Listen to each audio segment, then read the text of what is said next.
And we are going to be live. Let's get some attendees jumping on. Okay, and we've started to record, so we're going to get started here in a second.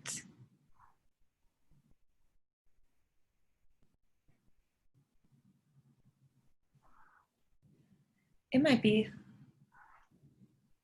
us hanging out. I sent the link out. Oh, here's comes people. Great.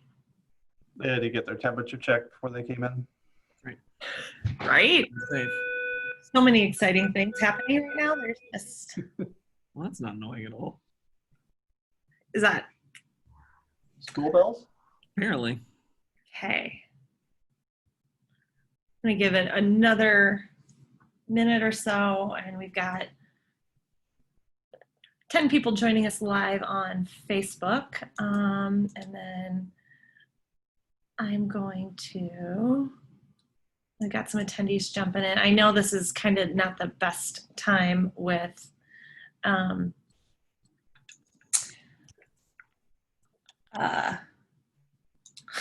school starting or kind of getting ready to start.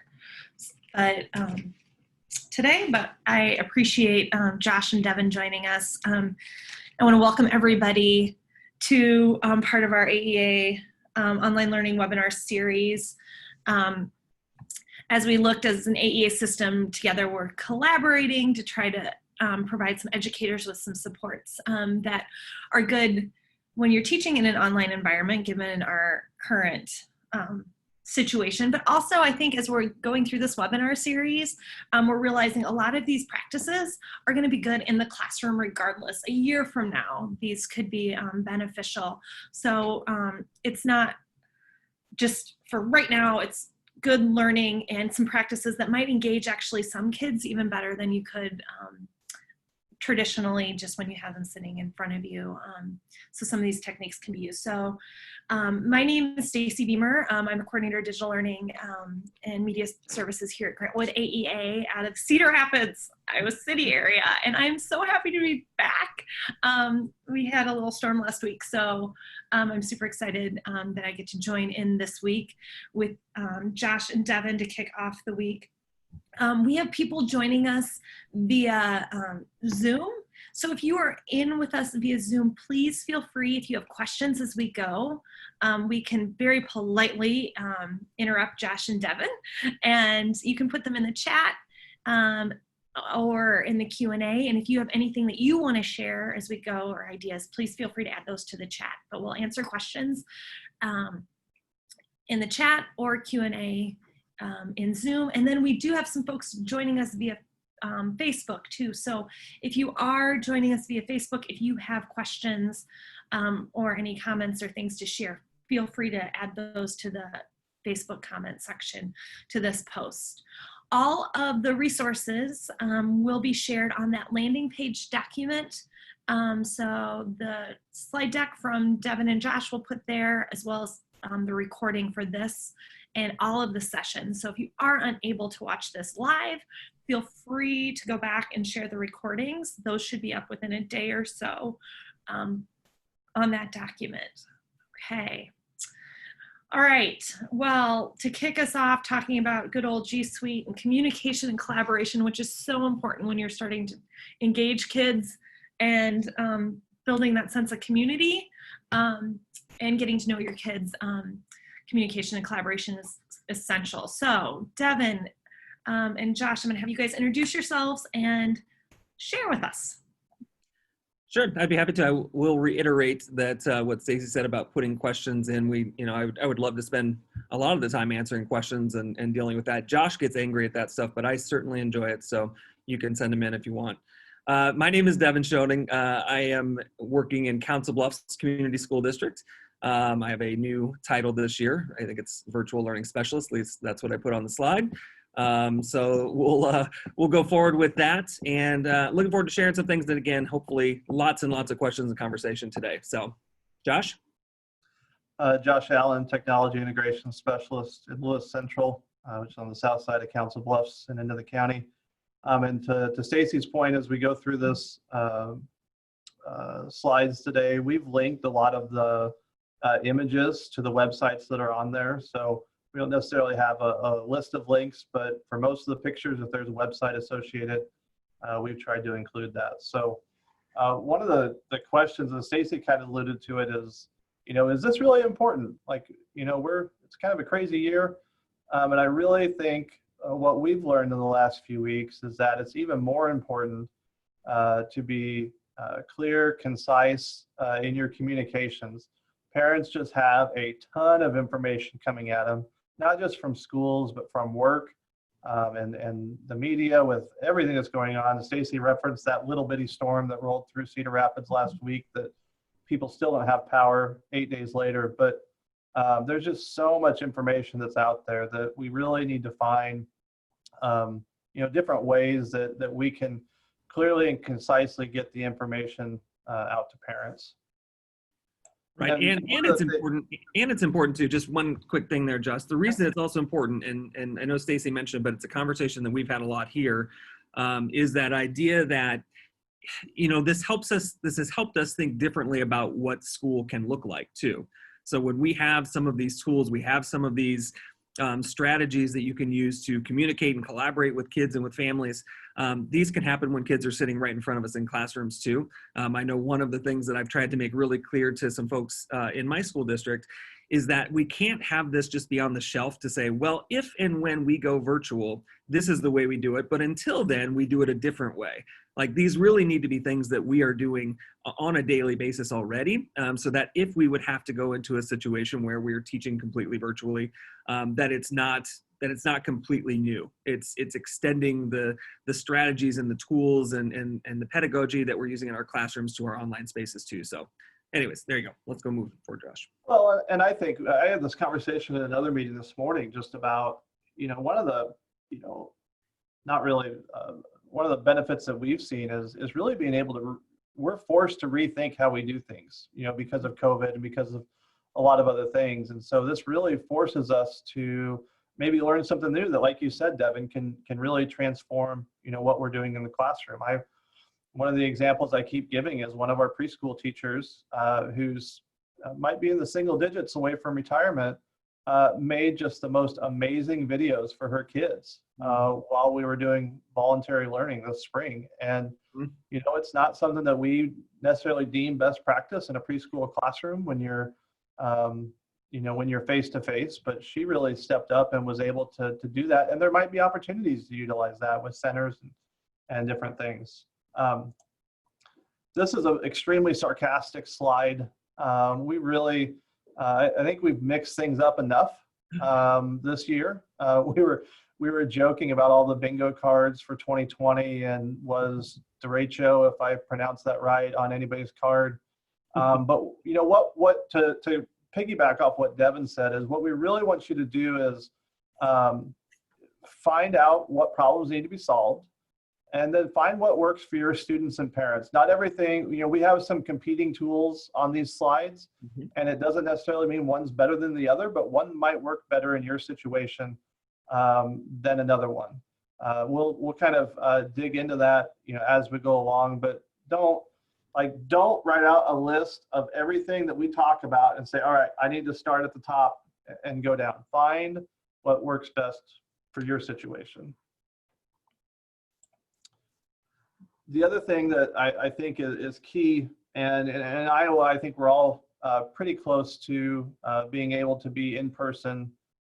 Most school districts, not all of them, but in the spring, we're kind of in a rush.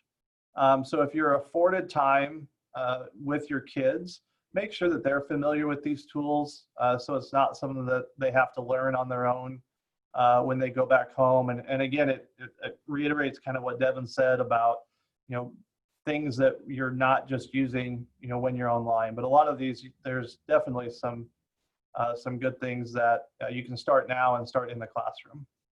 And by starting now, it also means what we have to have is that willingness to try some things and see what happens.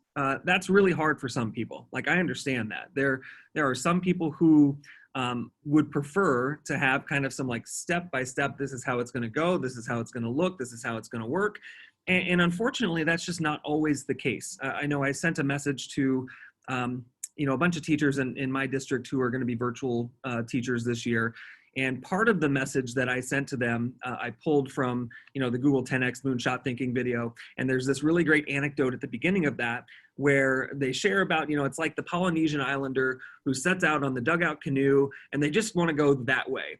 They don't know what is that way. Nobody's ever been that way, but it's like, how do we get there and change the way that we think about the way that school can be done? So it does take a willingness to live in the unknown sometimes, at least for a short period of time, because we can't answer every question. So that whole idea of starting things now and preparing is great, but we also have to know that some of the things that we're going to do, that we're going to try, we don't know exactly how they're going to work. And people are doing the best they can to create the best opportunities for kids. And some of that, again, forces us to kind of live in the unknown at times. Right. I think even, we were talking before this about our teachers that are teaching remotely to start the school year. And, they don't have this opportunity to do some of the in-person stuff. But, we had a good discussion with them yesterday is these are the things that we have. Let's start with this, but let's be fully ready to pivot if we need to. Or again, like we're talking about today, here's a bunch of different resources. Let's figure out what works best for kids. Yeah. And that might be different. One tool might work better for one kid because he's at home on mom and dad's Mac, while the other one, this Chromebook might work better because he's using the school's Chromebook. So, right. Being flexible. All right, we're going to kick it old school first.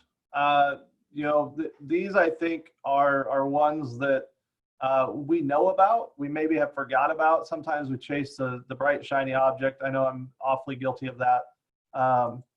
This is one that I have for years. I don't like. I run our district website. I don't like the website. The editing is just annoying. But what I've really found is that, we talked at the beginning about the amount of communication that's coming at teachers and parents. If I had $1 for every procedure email that I have seen in the last month, I wouldn't have to be sitting here. But finding a single place, we did this in the spring with all of our buildings. It's just had a single place for parents to go. Here's all of the resources you need for learning at home. Here's the weekly activities from teachers. Here is all of the COVID information, contact information for schools is all right here.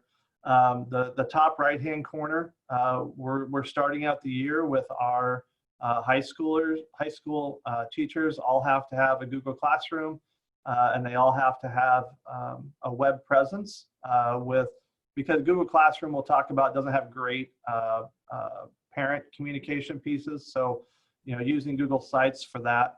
But just, whatever web platform you use, just maybe it's a Google Doc even, where you just have all that specific information. I love social media. I love email, which we'll talk about, but those are things that are continuously updated. Sometimes we just need one place to go to find the information that we're looking for.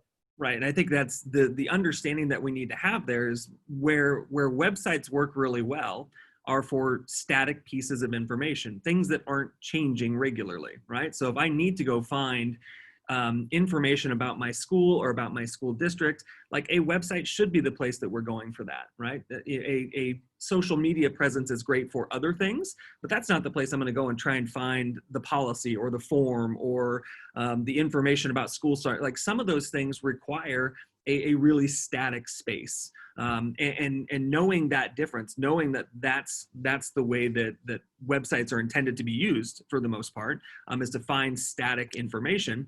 Then that's the tool we would use. So there's nothing wrong with old school tools. I know that, we shared on the bottom there, I did a webinar series back in April and May that were created for teachers in my district, but were public for anybody who wanted to use them.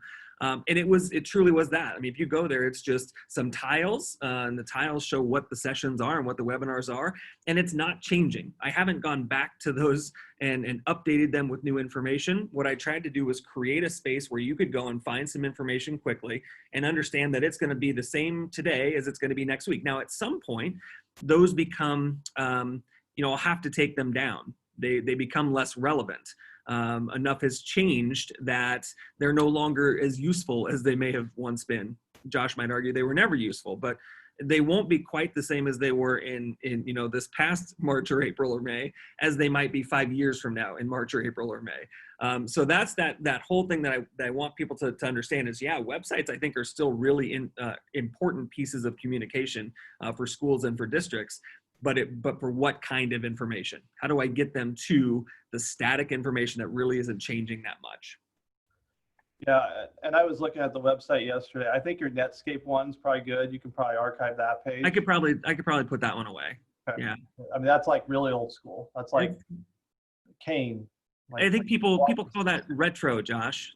The hip kids call it retro. Speaking of retro, email.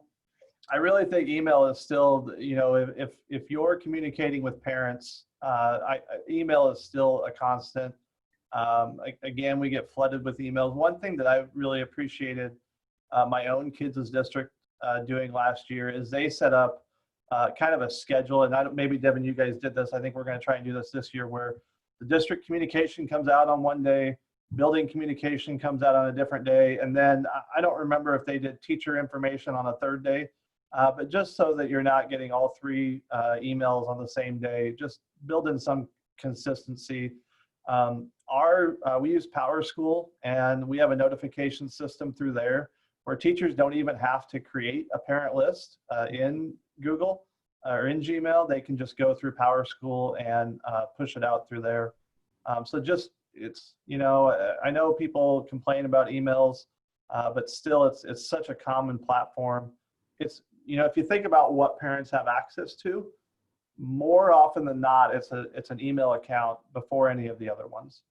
And it's not bad to have it in multiple places either. Yeah, and my thoughts on email are very, very similar.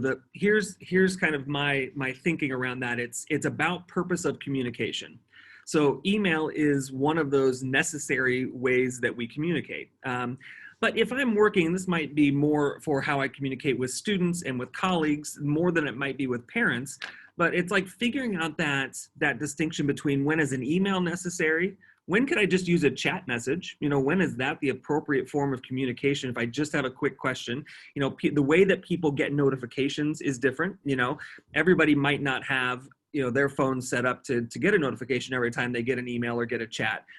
Some people might. So if knowing the purpose of communication, knowing who I'm trying to communicate with, will help me determine, I think, whether I want to use email, whether I want to use chat, or maybe I just want to walk down the hallway and pop my head in a room and say, hey, had this quick question for you, as opposed to sending the chat or the email. So, it's not always about the tool. What we really have to consider too is the purpose behind what we're trying to do. So the same kind of conversation with the website where, that's static information. It's not social media, which is intended to be in the moment.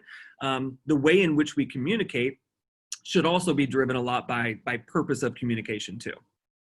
Yeah, that asynchronous versus synchronous. I know there's sometimes that I've started an email and it's like, you know what, if I just walk down the hall or pick up the phone, I could answer this a whole lot quicker, and we can have that quick back and forth than email after email after email.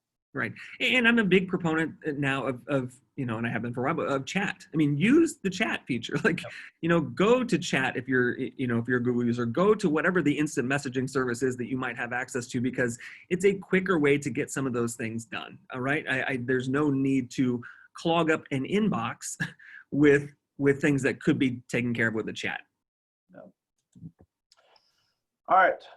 We're going to talk a little bit about New School. These are our, pre-2000s, which again may make me sound old, for the most part. But Devin threw a curveball into the slide deck yesterday.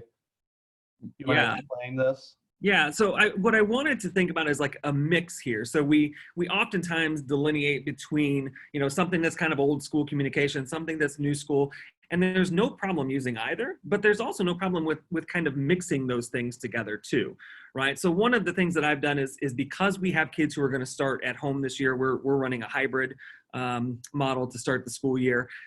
We wanted to get some information. I wanted to be able to get some information to parents about how to sign up for Google Classroom or how to get their kids signed up, you know, especially for some of our younger kids. And what I really thought about was like, okay, some people are going to be better at this if I create it as a print version. So something they could actually print and mail home, or they could print and hand out at some sort of, you know, modified back to school nights that we're having, that would have some information on it, that they could use some links. They could see how to get connected to Classroom. There's a video for them to watch if they want to see that happen in a minute and a half. You know, I'm doing some live sessions online for parents in our district to be able to see that happen. But then I also have a digital version where it could be shared via email, via Facebook, via social media of another kind, where they can just click on the thing. So we're utilizing some of these older school mediums, say like a newsletter-ish, you know, an actual print version, but with also with some new ones. There's a Google form they have to sign up for a webinar on here. There's a video that they can watch. There's a shortened link that they can go and get to some of these things too. So, you know, I don't want people to think that, oh, old school is, you know, it's going away. We don't need to use those anymore, that we just use new school. Sometimes we will use these new tools or newer tools. And sometimes we're going to mix them together and provide, again, the appropriate way to share information. So this was just one thing that we tried to do to communicate with parents and to meet them where they are, which is something we'll talk about more as we get going. And if you look at that doc, I'm just going to comment because Devin didn't just put the same thing twice. One, actually, if you look at the video, that's the difference. Like one, you can actually, because it's web-based, you can view the video there. So thinking about that and the difference. Right. So even, yeah, that one on the right, the digital version. So it has the video that you can click on. So if this is shared with them, these were created. So the slides were created, or I created the thing in Canva, and then I went to Google Slides and pasted them onto a slide. And so all I did was put, you know, so like on that demo and questions one where it says sign up, on the digital version, they would just be able to click there. But really all I did was create an invisible box over the top of sign up that took them to the form, so that the actual word sign up didn't do anything. But yeah, that one's clickable. I can click on you know, where it says classroom.google.com. I can just click there and take me to wherever I need to be. So again, it's just a mix. How do we provide the right mix of old school tools and new school tools? Well, and as a parent of young kids, I don't think it's bad to have both either. No. You know, we have kids that lose stuff, or you know, we see it in different places. I know my second grader, we just started school, so I don't remember which grade she was in now, but she had an assignment over the weekend that they sent a paper copy home, and then the teacher just took a quick snapshot of it and put it out through her Seesaw account too. Yeah. So I think it's a great idea to put things, you know, in multiple places. And see, and that's a great example, that Seesaw example of really going something. I mean, it's a piece of paper I took a picture of.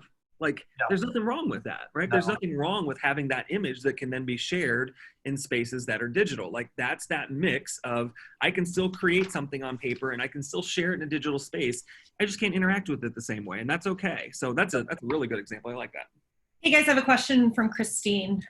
In a remote environment, both students, older students is what we're talking here, and parents wanted to call or text me, which makes sense when it comes to communication that is one-to-one. What are your thoughts on where this might be going?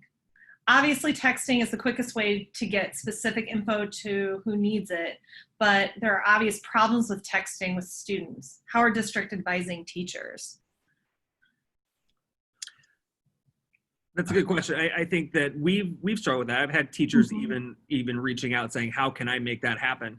And the unfortunate thing is there aren't really easy ways to do that, right? So, you know, we will have, people have access to tools like Remind, which I think might be in a slide later, where, you know, people can sign up using an app and then receive text messages, but they, you know, it becomes a little bit wonky. It's not really a text message then, it kind of comes through the app.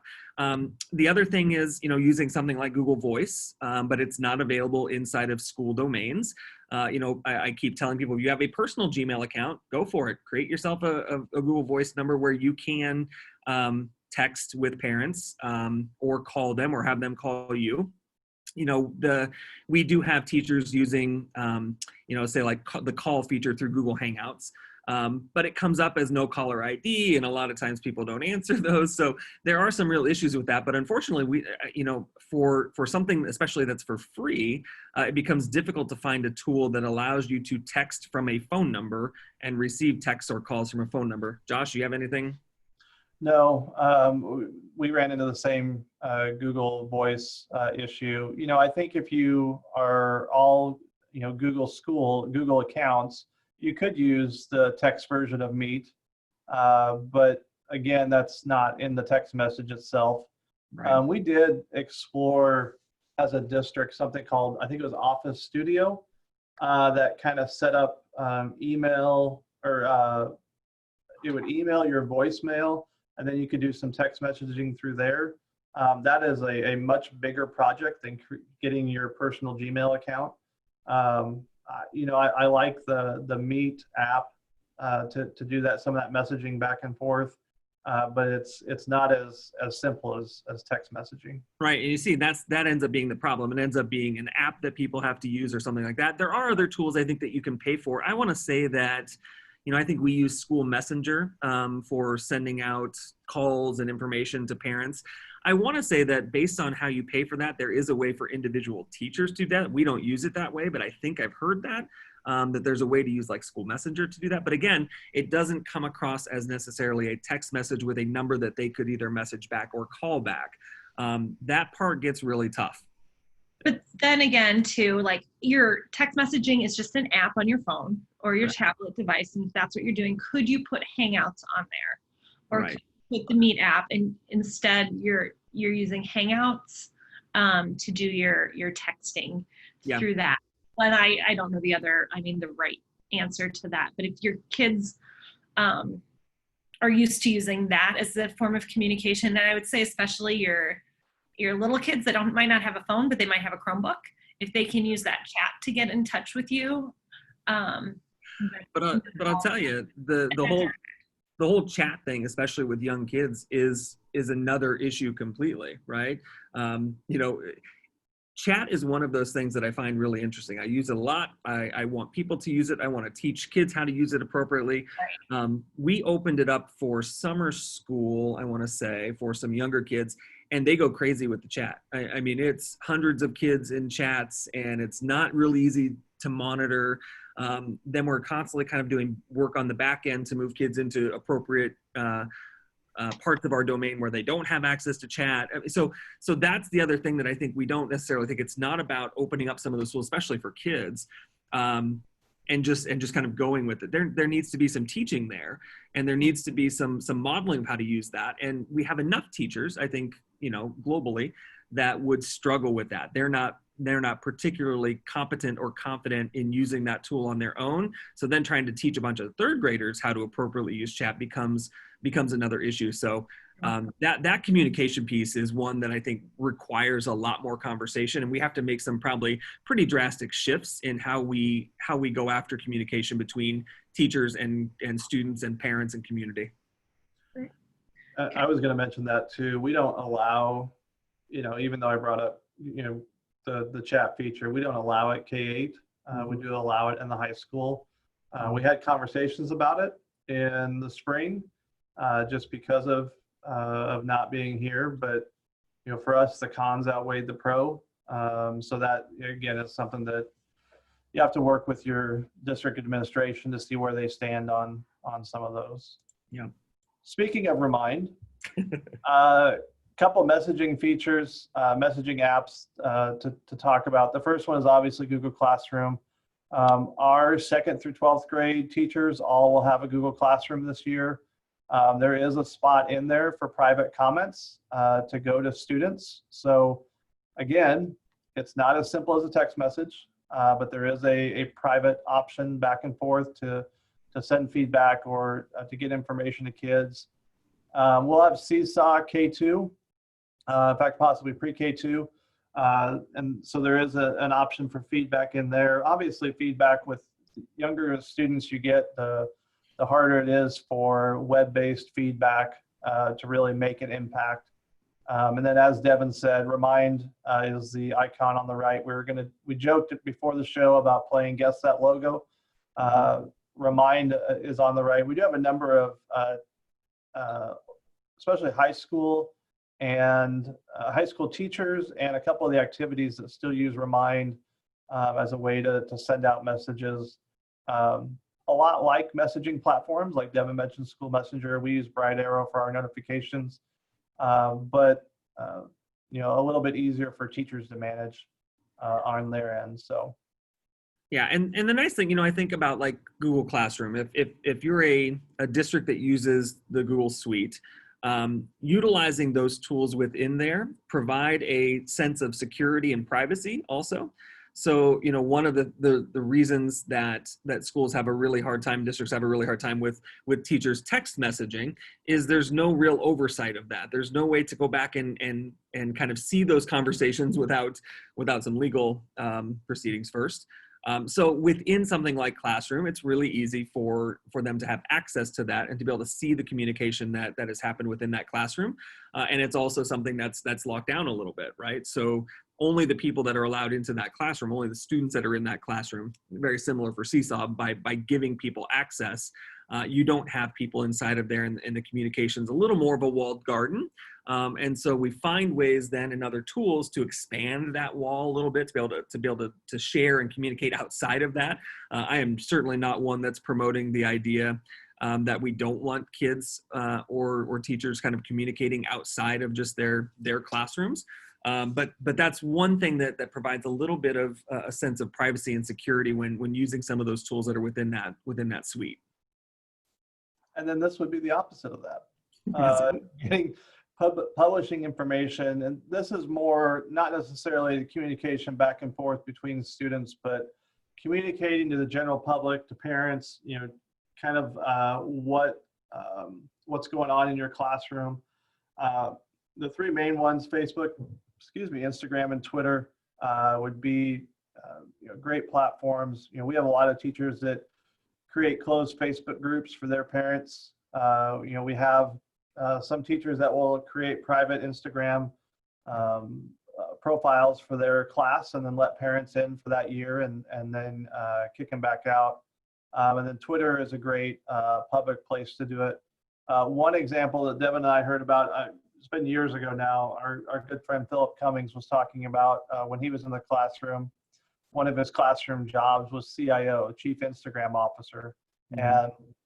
And maybe your kids aren't old, or your kids would create, take a picture, create a post, and then somehow send that to you, whether that's through Google Classroom or just in Drive or however, that then you can post on your school Instagram account. So there's lots of different ways that you can accomplish that, but I'm a huge fan of involving kids in creating, some of these posts to share out.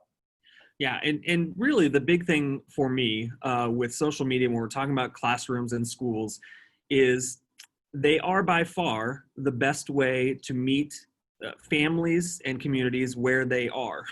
So yeah, I think about a lot I coach basketball, and for my basketball program, for the girls basketball program that I coach, we have a Facebook and Instagram and a Twitter. And the reason we have all of those is to be able to share information in spaces where our players and coaches and parents and families exist already. They're not having to go somewhere else to find that information. So they're not going to my static girls basketball page, my website, to see what's going on with our program. They might go there to see our schedule. They might go there to see our historical records, those kinds of things, but they're not going there to see what's going on a daily basis. But when I post something to Facebook about, upcoming open gyms or things like that, I know that that's where I'm getting my highest engagement with parents. I could email them and do that, but again, that's another mode of communication. So these are ways for us to do that in a way that meets people where they are and gives us really the highest return on that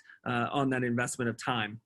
The other thing that I would say about this is it's another one of those unknowns, or people go in with kind of preconceived notions about what social media is and what it isn't. Having a really good understanding of why I would want to use Instagram or Twitter or Facebook in my classroom to communicate is way more important than knowing how to use any one of these tools.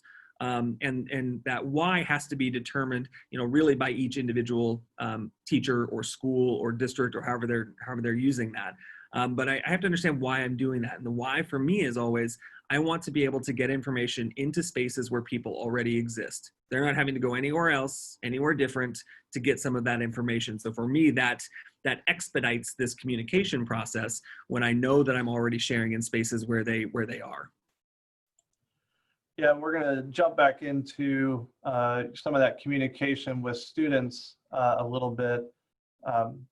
Couple different ways to give feedback. Feedback's so important, and feedback looks a whole lot different, depending on your teaching mode this year. Just a couple options, and this would be a good one if you're watching along. How do you give feedback? Like, what are your go-to tools? Because I do think there's a number of them out there. The one on the left is just simply in Google Drive, Google Docs, Sheets. All of those have commenting features.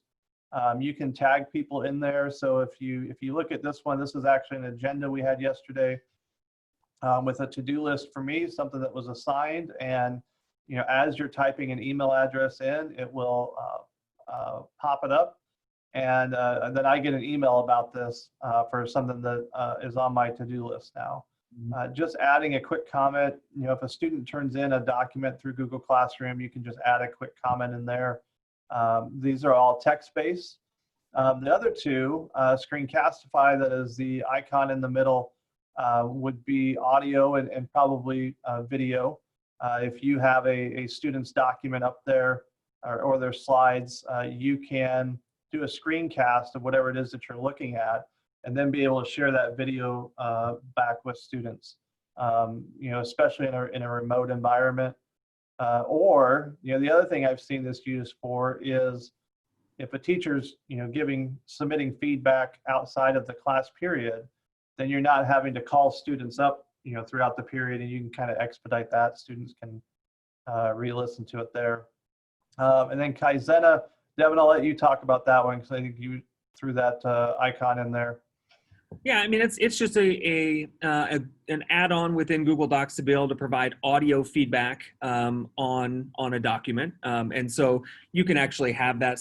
Students would be able to reply to that with audio. Sometimes hearing that voice, especially if we're not seeing kids on a daily basis, if we're not with them in a space together where we're talking, sometimes hearing that voice, seeing that video in Screencastify, using a tool like Screencastify is really important.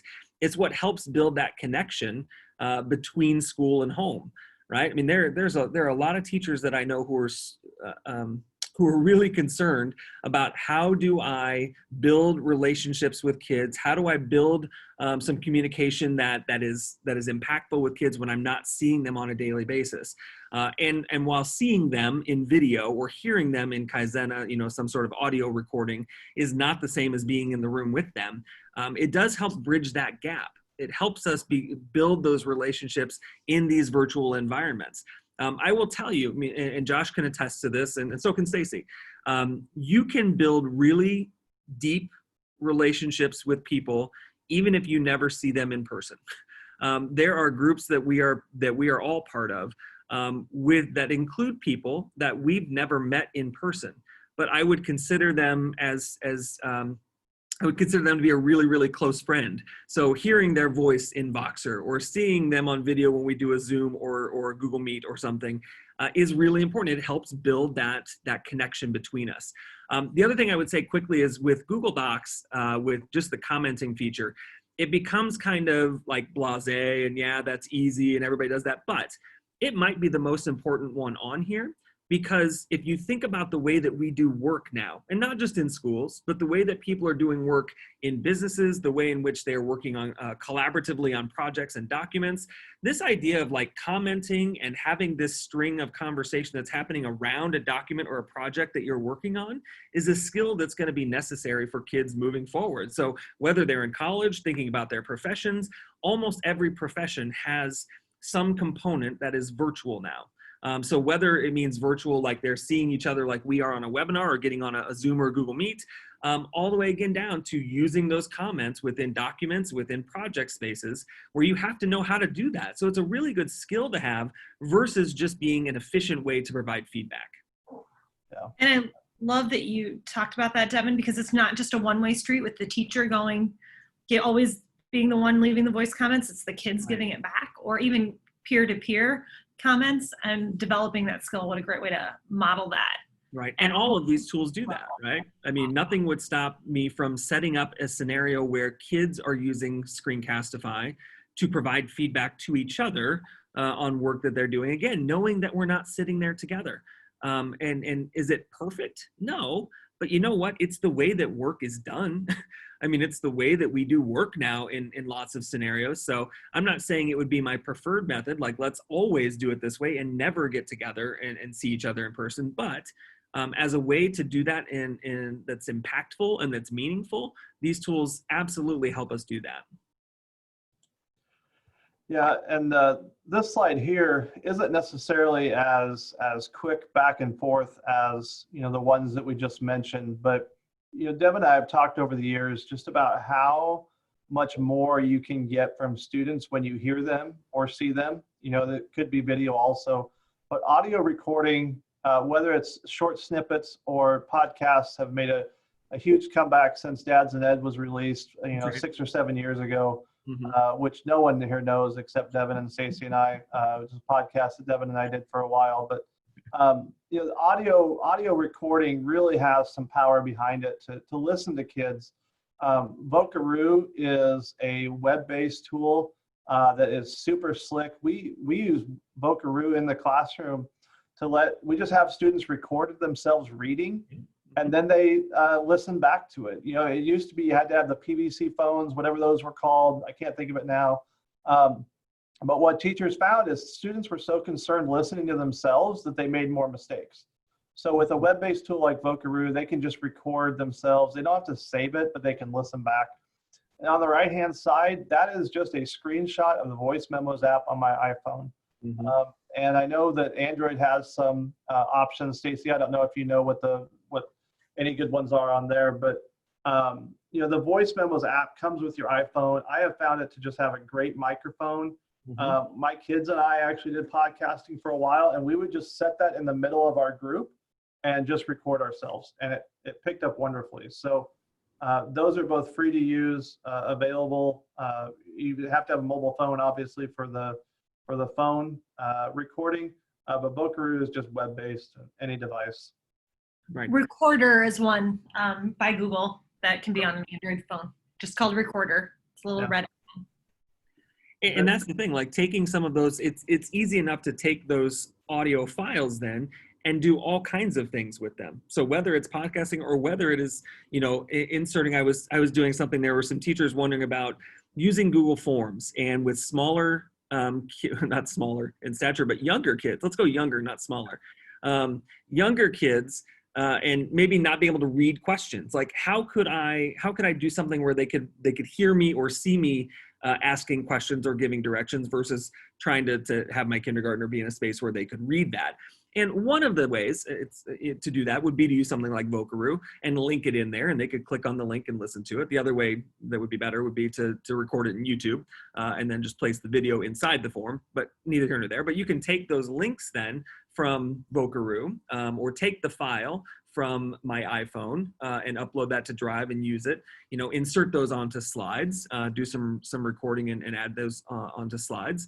We had some teachers working on something like, how would they do spelling potentially? And what we did is like had a slide and had a space built in kind of as a background piece where kids would click to spell a word, and it was just audio, like spell the word, cat. And then they would have to go in and spell that. But using audio to do some of those things, because I'm not going to be with them every day. So, audio, sometimes it's about thinking about these tools differently. Tony Vincent, I remember hearing Tony talk a number of years ago over at NEDA. And one of the things he talks a lot about is this idea that tools do some very specific things. Vocaroo is intended, it records and you have the file. But what we want to be able to do is make the tools do the things that we want them to do. How do I hack the tool a little bit to make it do what I want? So if I want to find a way, Vocaroo is not intended to have kids practice fluency, right? That's not its intent. It's just a recorder. But I can hack that to say, oh, I could have kids go and record themselves with a book. We did this with Screencastify, so they would have a book where we could see what they were reading to. But how can I hack that tool to do what I want it to do? And now I can hear kids read, even though I'm not sitting with them in class every day. I can have them take that link and paste it into an assignment in Google Classroom. So I just have all the links for all the kids reading that same book in one place. So audio recording really is a way to kind of, we need to think differently about how we use those tools. How do I hack it to make it do exactly what I want it to do as the teacher? And I'm not just doing what the tool wants me to do. Absolutely. We'll just have a couple more slides here. Asynchronous video communication is huge, especially in today's day and age. On the far left, Flipgrid. Flipgrid is a free video, not really video conferencing, but video platform. What we love about it is just the back and forth that you can have. So you can post a video question to kids. They can answer it right within the Flipgrid app. They can then respond back. You can kind of set it up however you want. Obviously, we're not allowing people on our campus right now, outsiders. So last year we did this for fun. This year we're doing it out of necessity. One of our staff, they're going to all do a Flipgrid and have them introduce themselves that way and introduce the room and kind of give parents a little tour of that. And then we can just put that on our website. We've actually done this cross district. Devin and I have had kids that respond back and forth that way. So it doesn't even have to be in your classroom. Again, this is a tool you can use right now. The nice thing about asynchronous is we didn't have to line up a certain time where no one was going to PE or art, or didn't have to worry about time zones. Like, it's all there, but it's still video back and forth. We mentioned Screencastify in the middle. Screencastify has the option to record your screen, but it also has the option to put your face in there. Devin mentioned, the audio and hearing the voice. And, one of the things about being back in school is just kids seeing other people, and especially their teachers. There's just something comforting about seeing your teacher. So we really encourage our staff, if they're making videos like that, to put their face in there. And then Loom on the right-hand side is similar to Screencastify. There's some different behind the scenes pieces that go with it, but a lot of the same functionality with those. Yeah, and I would say, I was talking to Josh and Stacy before the session that, Loom and Screencastify essentially do the same thing. You can do some screen recording, you record just using your camera. They just have some different features. And Loom has some really nice features in terms of the way you share and marking particular points in the video for people to jump to. I use Loom all the time. If somebody sends me an email and says, hey, I can't remember, how do I add an assignment to Google Classroom? Well, instead of me trying to write out in steps how to do that, I'll go over to Classroom quick, throw Loom on, record a 12-second video of how to do that, and then just throw that link in the video. In the email. The nice thing about Loom is it tells me, I get an email when people have watched it. So I have an idea that somebody actually utilized the link that I sent out. So I think it's super easy to use. The bad thing about Loom for me is it doesn't share my videos directly to Google Drive, which I do like having those in Drive so I can use them in some other spaces, put them into Google Slides, use them in WeVideo, some other things that I might be doing with them. But those two tools are great and very, very similar. The other thing I would point out to the, you're talking about the time stamping type pieces. I don't know if everyone knows this, but so Screencastify will publish to YouTube. And then in YouTube, in the description, you can actually just type in the times when things happen.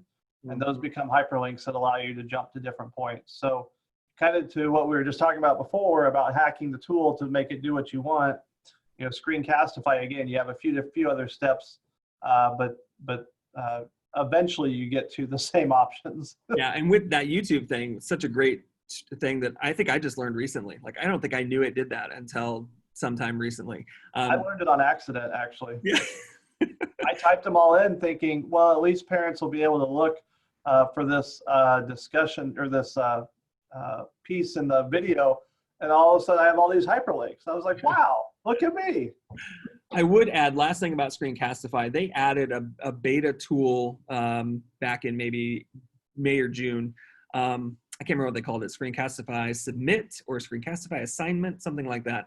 And I think it's probably going to end up being part of their pay version. But what it allowed you to do as a teacher is to create, so you could record a video or have some directions. And then when you put a link for kids to click on, it automatically takes them to a place where they record their video, and it automatically emails it back to you as the teacher, which is fantastic. I had a first grade teacher during the summer who was using that with kids and just couldn't get over how easy it was for kids to then record. They didn't have to click on the extension. They didn't have to go to Screencastify.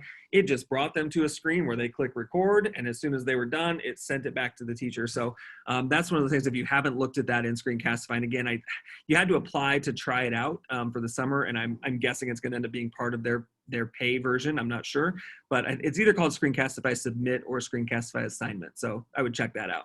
Good. Last one we have is kind of the ones that we're so familiar with, whether we like it or not during this time. On the left-hand side, there is Google Meet, formerly Google Hangout. Google Meet, I actually didn't realize this until a couple days ago, that if you're putting it on your phone, we talked about the messaging earlier, there is a video version and then there's a chat version. So it's two separate apps on your iPhone. I'm not sure if they're combined on the Android phones or not. And then Zoom on the right. Zoom is one of those words that 12 months ago, maybe a quarter to a half of the population knew what Zoom meant, and other than driving a car. And now it's in all of our vernaculars. And I've had many teachers and administrators saying that they're a little bit fatigued of it. But definitely, I think as we talk about just the scenario that we're in and moving forward, I think we are finding that video conferencing, and while it's been around for a while, there's a lot of benefit to the timeliness of it. I was able to join a meeting at 8 o'clock this morning from my desk with people from different parts of the city. No one had to travel. No one had to be late to work. There's a lot of benefits. And for those of us that have been using it, we understand that. But again, we're being forced into a new situation to handle some of these, especially those of us that have districts that have different buildings. It's so much easier to conduct and organize a meeting if people don't have to go anywhere. They can just do it from their classrooms. And I know with a lot of these tools, the AEA has put out some other webinar sessions that go more in depth into these. Yeah, I think you should say that, Josh, because this afternoon, it's a makeup from last week, but this afternoon we're going to be doing a webinar about just some good engaging practices with Zoom or Google Meet. So if you are interested in that, the recording will be posted, but if you have some time at 2 o'clock this afternoon and are interested, just email me and I will send you the Zoom invite for that. Yeah, I don't have anything to add to that one. Okay, good. Luckily, our panelists are really smart, and they said your Screencastify is called Submit. It's $40 a year. Yeah, well done. It was much better when it was free. I really enjoyed it when it was free. So. All right, so are there any other questions, or I joked that it might be clarifications? Did we confuse anyone? Probably not. I think we've got most of them answered, thanks to Stacy. Right. Did Josh confuse anyone? I'm always clear as crystal. Again, I needed to clarify that I was the one that likely confused someone. So you guys, I would like just to ask you guys each one, just one last question as we wrap up. If you had one piece of advice that you would give for a teacher around, just the communication, collaboration with kids, and parents as they move into this fall getting started, what would that be? Mine would be become a little bit comfortable with the unknown, be willing to try some things, and meet people where they are.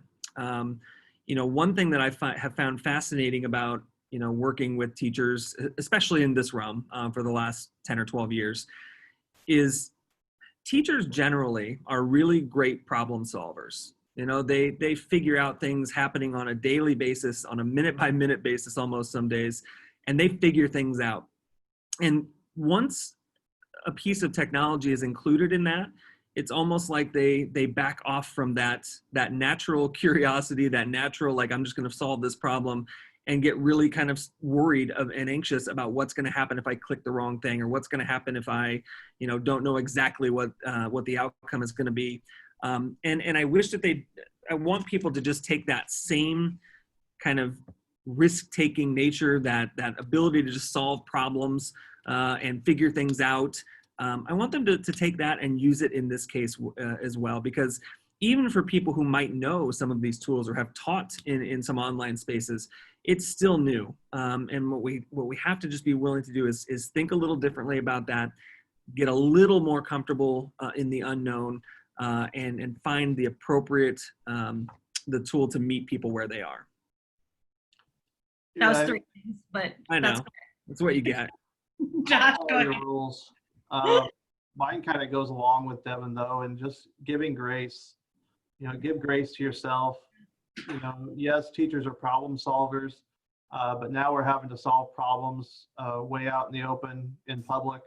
So give yourself some grace that we're all trying new things. Give students and parents some grace. I mean, this is such a crazy. I really hate all the superlatives that keep getting overused, but it's so true that this is unprecedented, and like we're all in this together. There was a great quote about we're all in the same storm, but we just kind of have a different ship, and we have to be empathetic to what parents are going through, and just be able to try something, and don't be afraid if it doesn't work. The mandate or the bars that we set for kids are human set. We can change those whenever we want to. Right. We talk about how far behind kids are going to be on reading. Well, we set the goals for reading. So give yourself some grace. If I told our new teachers the other day, like, we want you to do what's in the best interest of kids, and we will do whatever we can to support that and help figure that out. But you're going to make a mistake. I mean, it's what, 11 o'clock? I can't tell you how many mistakes I already made today, but just give yourself some grace. It'll be okay. I can tell you, I've been counting your mistakes, so I'll give you an update after. I think you have an app for that, don't you? Yes, I do. Well, I thank you, Devin and Josh, and I appreciate it. Always appreciate learning from you and just hearing some insight and what's working. And like you said, we're going to make some mistakes, and so learning what doesn't work and what meets the needs for your kids and your parents might be a little bit different. The next webinar is actually this afternoon as the reschedule, but we have one again on Thursday for talking about assessment and feedback, and so how you can build that toolbox to mix it up so you don't get caught in the monotony of the same thing over and over and over again. So that is on Thursday. The resources and recordings, again, will be at that bit.ly AEA webinar series. And it can also be found on the AEA statewide Facebook page. So that brings our session to a close. If you have any questions and need any follow-up after today, please feel free to reach out to your local AEA. And there are consultants and folks there that can help support you as we moved into these unprecedented times and after. Okay. Thanks you guys so very much. Yep. Thanks, Stacy. Thanks, everybody. Take care.